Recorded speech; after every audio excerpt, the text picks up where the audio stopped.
सभी को जय मसीह की और आप सभी का स्वागत है प्रभु यीशु मसीह के पवित्र नाम में।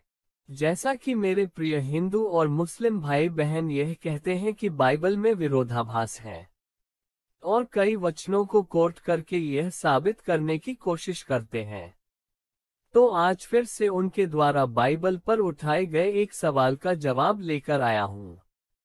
2 शमूएल 24 की 9 आयत के अनुसार जब दाऊद ने इजराइल की गिनती करवाई तो इजराइल के सैनिक 8 लाख और यहूदा के सैनिक 5 लाख लिखा है। एक इतिहास 21 की 5 से 6 के अनुसार इजराइल के सैनिक 11 लाख और युद्ध के सैनिक 4,70,000 थे। ऐसा तब होता है जब हम बाइबल को संदर्भ में नहीं पढ़ते। बाइबल में हम पूरी किताब को संदर्भ में नहीं पढ़ते, तब हमारे मन में कई सवाल पैदा होते हैं।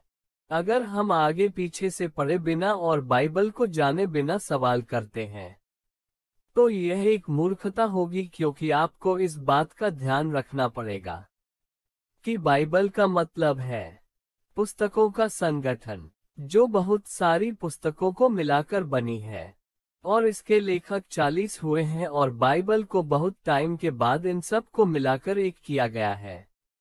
इन बातों का ध्यान रखना बहुत जरूरी है। तो आइए हम इन वचनों को समझें और उनका समाधान क्या है बाइबल से देखें। हमें इन बातों को जानने के लिए देखना पड़ेगा।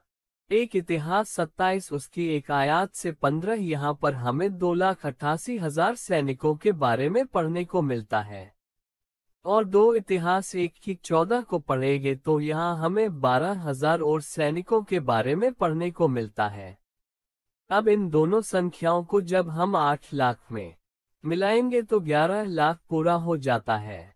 और जो रही बात यहूदा के सैनिकों की, जो शमूएल में 5 लाख हैं और इतिहास में 4,70,000 हैं, इसे समझने के लिए 2 शमूएल 6 की 1 देखना पड़ेगा। यहाँ पर 30,000 सैनिकों की गिनती हमें मिलती है, जिससे यह गिनती भी पूरी हो जाती है। एक और बात मैं आपको बताना चाहूंगा, शमूएल में 8 लाख पुरुषों की जब गिनती लिखी गई है, वहां पर हिब्रू में हेर शब्द का उपयोग किया गया है। इसका अर्थ है शक्तिशाली, यानी कि शमूएल में जो 8 लाख सैनिकों के बारे में लिखा गया है वह सैनिक थे जो पूर्ण तरह से युद्ध के लिए तैयार थे और एक अच्छा योद्धा थे। जिन सैनिकों के बारे में इतिहास में लिखा गया है वहां पर इस वर्ड का यूज नहीं किया गया, यानी कि वहां पर जो ज्यादा सैनिक हैं 8 लाख से ज्यादा है, वह अभी तक पूरी तरह से तैयार सैनिकों की श्रेणी में नहीं थे। यानी कि योआब ने यहाँ पर राजा को 2 तरह की श्रेणियों का जिक्र किया है।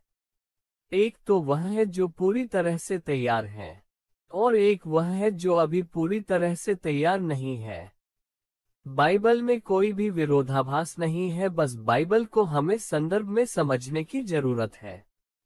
खुदा आप सबको आशीष दे।